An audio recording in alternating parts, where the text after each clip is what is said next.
Washington, former U.S. security officials issued scathing rebukes to President Donald Trump on Thursday, admonishing him for yanking a top former spy chief's security clearance in what they cast as an act of political vengeance. Trump said he'd had to do something about the rigged federal probe of Russian election interference. Trump's admission that his extraordinary act of retribution against a former high-ranking official was tied to his frustration about the Russia probe underscored his willingness to use his executive power to fight back against an investigation he sees as a threat to his presidency. Legal experts said the dispute may add to the evidence being reviewed by special counsel Robert Mueller. In an opinion piece in the New York Times, former CIA Director John Brennan said Trump's decision, announced Wednesday, to deny him access to classified information was a desperate attempt to end Mueller's investigation. Brennan, who served under President Barack Obama and has become a vocal Trump critic, called Trump's claims that he did not collude with Russia hogwash. Trump himself drew a direct connection between the revocation of Brennan's clearance and the Russia probe, telling the Wall Street Journal the investigation is a sham, and these people led it. The only question remaining is whether the collusion amounts to a constituted criminally liable conspiracy, Brennan wrote. Later Thursday, the retired Navy admiral who oversaw the raid that killed Osama bin Laden called Trump's moves McCarthy-era tactics, writing in the Washington Post. William H. McRaven said he would consider it an honor if Trump would revoke his clearance, as well. Through your actions, you have embarrassed us in the eyes of our children, humiliated us on the world stage and, worst of all, divided us as a nation, McRaven wrote.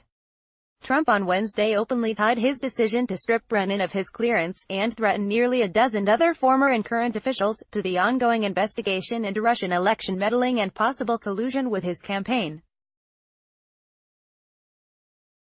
In an interview with the Wall Street Journal, Trump again called the probe a rigged witch hunt, and said, "These people led it, so I think it's something that had to be done," he said. The president's comments were a swift departure from the official explanation given by the White House earlier Wednesday that cited the risks posed by Brennan's alleged erratic conduct and behavior. It marked the latest example of the president contradicting a story his aides had put forward to explain his motivations. Attorneys said the revocation appeared to be within the president's authority,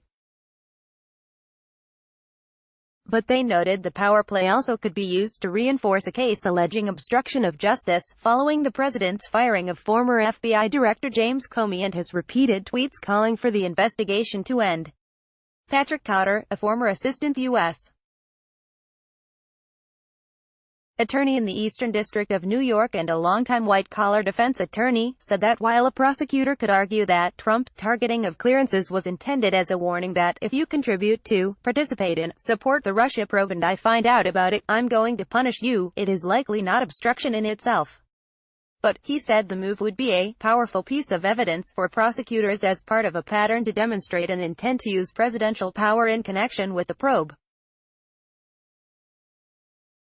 Renato Mariotti, a former federal prosecutor, agreed. What it shows is that the president is fixated on the Russia investigation, he's angry about it, and he wants to do everything he can to discourage or slow down the investigation, he said. Special counsel Mueller and his team have been looking at Trump's public statements and tweets as they investigate whether the president could be guilty of obstruction. I don't think it advances the criminal obstruction case, but I think it's factually relevant, said Mark Zaid, a national security attorney. I think it shows the state of mind and intent to interfere or impede any unfavorable discussion of his potential connection to Russia. Former CIA directors and other top national security officials are typically allowed to keep their clearances, at least for some period. But Trump said Wednesday he is reviewing the clearances of several other former top intelligence and law enforcement officials, including former FBI Director Comey and current senior Justice Department official Bruce Ohr. All are critics of the president or are people who Trump appears to believe are against him. The initial White House statement about Brennan's clearance made no reference to the Russia investigation. Instead, the president said he was fulfilling his constitutional responsibility to protect the nation's classified information, even though he made no suggestion that Brennan was improperly exposing the nation's secrets. Mr.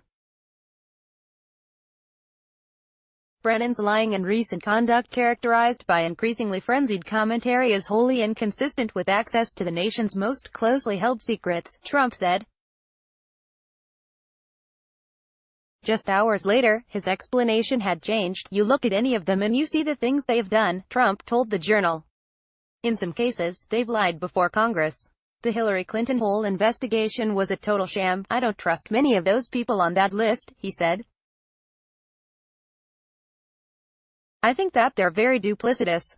I think they're not good people." The episode was reminiscent of Trump's shifting explanations for firing Comey and the evolving descriptions of the Trump Tower meeting between top campaign aides and a Kremlin-connected lawyer, both topics of interest to Mueller. And it underscores why the president's lawyers are fearful of allowing Trump to sit down for an interview with Mueller's team, as Trump has repeatedly said he is interested in doing.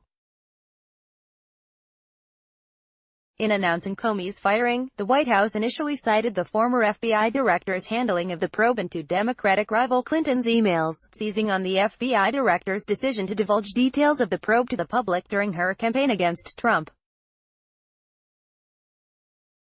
But a few days after Comey was dismissed, Trump told NBC's Lester Holt in an interview that he was really thinking of this Russia thing when he fired Comey.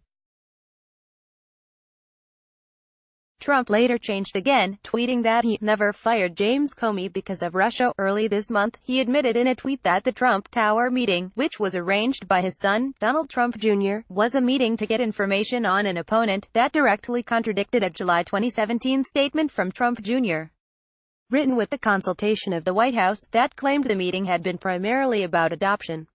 Associated Press writer Jessica Gresco contributed to this report. Read or share this story. https://detonate.ws/2w8ost